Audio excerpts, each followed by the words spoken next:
Na 8 maanden zijn eerste coronapatiënten nog aan het herstellen. Het is donderdag 10 december. Dit is Zeeland Nu. Revalidatiecentrum verwacht drukke periode. Verstekelingen klimmen uit vrachtwagen. En rouwende alpaca's vinden troost bij elkaar. Goedenavond. Terwijl ernstig verzwakte coronapatiënten 8 maanden na de eerste golf nog steeds aan het revalideren zijn, druppelen de patiënten uit de tweede golf alweer binnen bij Revalidatiecentrum Revant in Goes. Het centrum bereidt zich dan ook voor op een extra drukke periode. Daar moeten we ons met z'n allen goed op voorbereiden, denk ik, om die golf weer aan te kunnen. Inmiddels heeft Revalidatiecentrum Revant in Goes alweer 9 nieuwe patiënten uit deze tweede golf in behandeling. De IC-opname voor mensen die beademd op de IC liggen met corona, dat is vaak een aantal weken. Dus dat is de golf die we nog moeten gaan krijgen. Deze 3 patiënten kregen in het voorjaar een ernstige corona-infectie. Nu, 8 maanden later, zijn ze nog steeds aan het revalideren. Hoe zwaar is dit nou voor u? Het is enorm zwaar. Ja, het geeft gewoon enorm veel dat je gewoon niet kan ademen. En de praten gaat eigenlijk bijna niet meer. En dan zit je gewoon echt top van je limiet. Nou, ik ben nog maar 46. En je kan gewoon zo weinig. 3 keer per week komt hij in Goes revalideren. De andere dagen heeft hij nodig om bij te komen. Het herstel gaat in heel kleine stapjes. Ze kunnen ook niet zeggen hoe lang dat eventueel nog gaat duren dat je weer redelijk de ouder gaat worden. Een voorbeeld van mij, ik kan 30% van mijn longen nog maar vullen. Ja, of je gewoon zwaar bejaard bent en dan ben je nog maar 46. We zien wel dat mensen echt longproblemen houden. En ja, als je longen niet goed werken, dan heeft dat impact op alles wat je doet. Op alle inspanning die je verricht, op gesprekken die je wil voeren.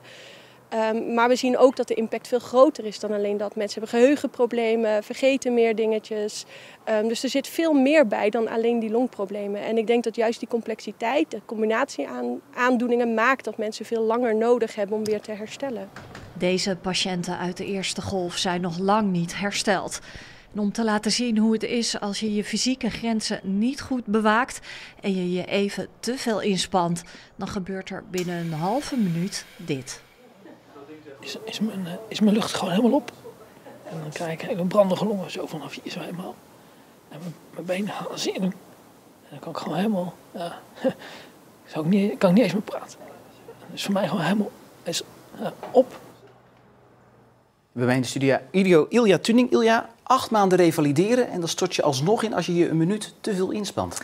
Ja, en dit gebeurt natuurlijk niet tijdens het revalideren. Hè. Daar wordt in het revalidatiecentrum wordt je geleerd om niet over je grenzen heen te gaan. Maar ik vroeg, wat betekent dat nou in de praktijk? En hij wilde dit graag laten zien.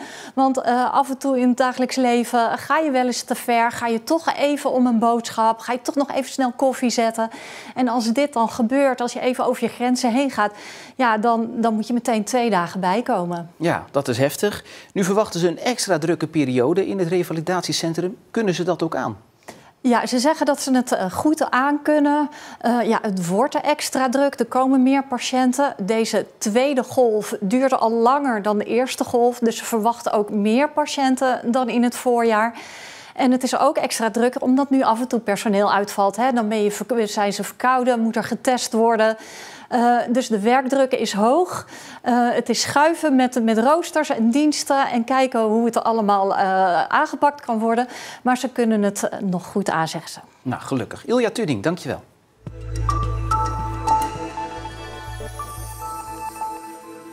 In verzorgingshuis Rozenoord in Sluis is afgelopen week meer dan de helft van de bewoners besmet met het coronavirus.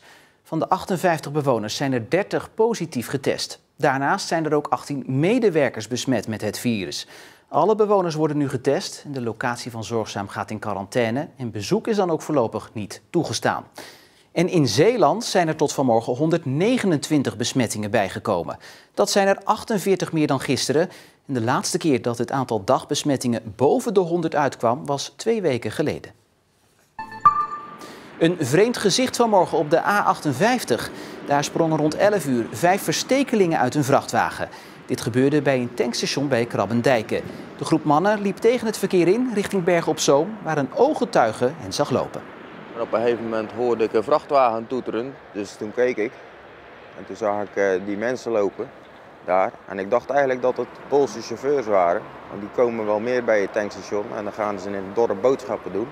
De verstekelingen werden even later aangehouden door de politie. Ze verklaarden onderweg te zijn naar Engeland. De mannen zijn overgedragen aan de marechaussee. De Zeeuwse gemeenten zeggen wel degelijk een plan te hebben om kinderen en gezinnen volgend jaar over te plaatsen van Intervens naar andere jeugdzorgorganisaties. Daarmee weerleggen ze de kritiek van de Inspectie Gezondheidszorg en de Inspectie Justitie en Veiligheid. Die inspecties hebben de gemeentes een ultimatum gesteld van enkele dagen. In die tijd moeten de gemeentes een gedegen plan kunnen presenteren voor de overgang. Hebben ze die niet, dan geven de inspecties geen groen licht voor het opheffen van Intervens. En die goedkeuring is noodzakelijk om het plan van de gemeentes door te kunnen voeren. De stoomtrein Goesborselen, het Bevrijdingsmuseum, het Watersnoodmuseum en 9 andere Zeeuwse musea kunnen rekenen op een compensatie van het Rijk voor de coronacrisis. De hoogte van het bedrag is afhankelijk van het gemiddeld aantal bezoekers in de afgelopen jaren. De bedragen variëren van 7.000 tot 60.000 euro. In totaal trekt het Rijk 17 miljoen euro uit voor extra steun aan de beeldende kunst- en erfgoedsector. En dan nog even dit. 2 rouwende alpaca's zijn bij elkaar gebracht in een stal in Sint-Kruis. Beide heren verloren onlangs hun maatje en omdat alpaca's niet goed alleen kunnen zijn, is besloten ze samen te brengen. Dat is via Alpaca Rescue Nederland gegaan in Achterkerken. En via die ondersteuning, zij hebben ons in contact gebracht met mensen bijna in Groningen. Daar is die bruine vandaan gekomen?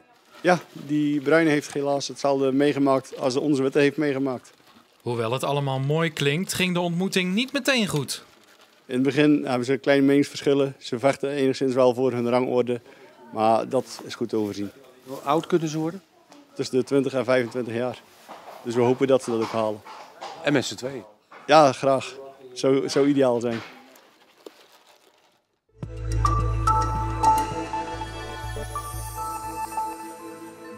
Zijn toga was al bijna verdwenen in een doos op zolder toen rechter Ludo van Dijken werd gevraagd zijn pensioen nog even uit te stellen. Want door de sluiting van de rechtbanken in het begin van de coronacrisis is er een grote achterstand ontstaan die nog moet worden weggewerkt. Half augustus ongeveer werd me gevraagd of ik in aanmerking wilde komen voor een nieuwe benoeming voor 3 jaar in het kader van de COVID-regeling. Ja, heeft u een moment getwijfeld? Nee, geen moment. Het werd gevraagd en het was eigenlijk zo van, nou ja, goh, dat die mogelijkheid zich voordoet, wat mooi. Dus ik heb gezegd van nou, ik wil voortgaan zoals ik het nu doe. En dat betekent 2 dagen in de week en dan in Bergen op Zoom en dan de handelszaken en de huurzaken. U bent kantonrechter. Ziet u dat er veel zaken zijn blijven liggen? Nou, in die zin dat vanaf maart de inrichting van de gerechtsgebouwen nog niet zo was dat je zittingen kon doen. Dus toen zijn alle mondelinge behandelingen, waarvan ik er een paar per week doe, die zijn uitgesteld. En ja, die moeten op een gegeven moment toch weer ingelopen worden. Dat is van de ene kant geprobeerd door niet nog een keer een mondelinge behandeling te doen, maar nog een keer een schriftelijk rondje. Maar dat werkt in heel veel gevallen niet goed. Je wil toch met de mensen praten over het dossier wat voor je ligt en waar ze een geschil over hebben. Je krijgt echt bij het kanton iedereen wel eens een keer aan je bureau. En dat blijft uitdagend. En dat houdt je ook scherp. Bent u niet bang om straks als u 73 bent in een gat te vallen? Ik denk het niet, want ik heb al hele kleine gaatjes achter de rug. Ik ben natuurlijk van fulltime begonnen. Ik ben teruggegaan naar een dag of 3 in de week en daarna 2 dagen. En ik neem aan dat op een gegeven moment er toch wat minder behoefte is om te gaan zitten. Maar stel dat ze, als u straks 73 bent, weer vragen van, wilt u nog langer door? Het zou zomaar kunnen dat ik dan ja zeg. En misschien dan niet 2 dagen in de week, maar 1 dag.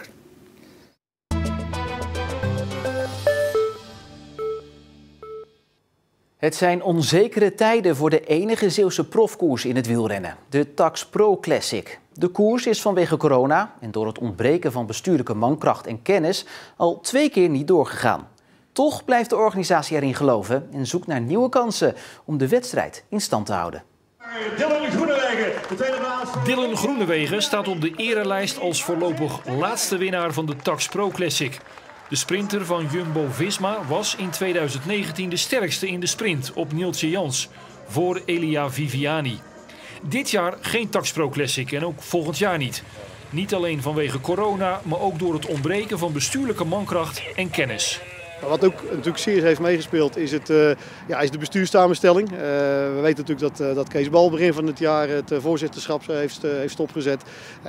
Goed, dan ben je gewoon met een te kleine ploeg aanwezig om het in principe operationeel te krijgen. Kees Bal legde in april de voorzittershamer neer omdat hij door de coronacrisis andere zaken aan zijn hoofd had dan het organiseren van een wielerwedstrijd. En met Bal vertrekt veel kennis. Er zijn nog 3 bestuursleden over en die willen de komende maanden werken aan de toekomst van de enige Zeeuwse beroepskoers. Nou goed, wat de bedoeling is natuurlijk dat we dit jaar hebben gezegd voor 2021, omdat dat heel kort bij was. Hè, de datum was verzet naar 6 juni. Hebben we gezegd van niet. Dan willen wij graag ons voorbereiden op 2022. Om deze factoren corona hebben we dan waarschijnlijk meer kijken op hoe zich dat gaat ontwikkelen. En we hopen dan natuurlijk gewoon een bestuurssamenstelling te krijgen die wel voldoende is. En tussentijds ook voldoende vrijwilligers weer aan te trekken. Nieuwe vrijwilligers, hè? Want we hebben een grote groep waar we heel blij mee zijn, waar we trots op zijn. Maar we hebben er meer nodig. En jullie gaan kosten wat het kost proberen om die wedstrijd in stand te houden? We gaan het zeker proberen, absoluut. Ja. In de studio Stefan Heipjes. Stefan, hij zegt we gaan het proberen. Hoe hangt de vlag er nu voor? Ja, ondanks dat deze wedstrijd bij het DNA van de Zeeuwse wielersport hoort, hebben ze het best wel zwaar. In 2016 ging de wedstrijd ook al een keertje niet door, omdat het toen heel veel moeite kostte om een hoofdsponsor te vinden. Dat lukt uiteindelijk wel via Kees Bal en kwam er een herstart. Ja, nu is het, zegt Keizer ook, vooral zoeken naar een stabiele organisatie. Ja, hoe gaan ze dat doen? Ja, ze proberen het zelf op eigen houtje, maar ze zoeken eigenlijk ook wel de samenwerking. En ze hebben bijvoorbeeld Libema Profcycling uit Rosmalen al eens gepolst. Dat is een bedrijf dat bekend staat van de organisatie van het EK baanwielrennen, EK veldrijden en ook de ZLM Tour, die ook door Zeeland rijdt. En dit zegt Keizer daarover. Dat willen wij nog steeds. Nog steeds de intentie om te zeggen van, kijk, we kunnen noem maar wat dranghekken samen inkopen. We kunnen allerlei faciliteiten samen verzorgen. Ook zij hebben heel veel expertise en kennis. Veel meer dan dat wij dat hebben. Zij hebben daar gewoon een bureau op zitten. Dus dat zou ons wel heel welkom zijn. Gaan jullie daar nog op inzetten? Is wel ons idee, maar ik heb inhoudelijk nog niet met Libema daarover gesproken. Is er ook een sportief voordeel? Het sportieve voordeel is dat de ploegen al in Zeeland zijn. Dus die zijn er de zaterdag al. Die kunnen dan onze koers rijden, 200 kilometer. En die kunnen dan aansluitend natuurlijk de voorbereidingen voor de Tour gaan maken met de ZLM Tour. Startend ook weer in Zeeland. Stefan, wat is de reactie van Libema hierop? Ja, ze dragen de wedstrijd een warm hart toe, willen meedenken, meehelpen. Maar om nu al over samenwerking te gaan beginnen, dat is nog net iets te vroeg. Afwachten dus. Ja. Stefan, dankjewel. Het was vandaag een zonnige dag en met een zwakke wind uit het oosten werd het uiteindelijk toch nog zo'n 6 graden.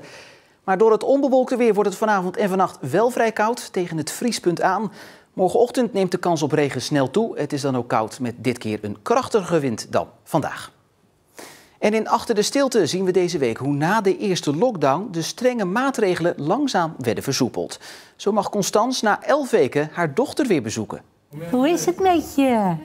Ik vind het zo leuk om je te zien. Wat ben je van mama? Meisje. Mijn meisje, ja, mijn meisje. Naar huis. Ja, dat snap ik. Ja, dat is het leukste, hè, schat? Ja. Ja. Dat dus straks, gevolgd door het uitgebreidere weerbericht. Een fijne avond voor nu en tot morgen.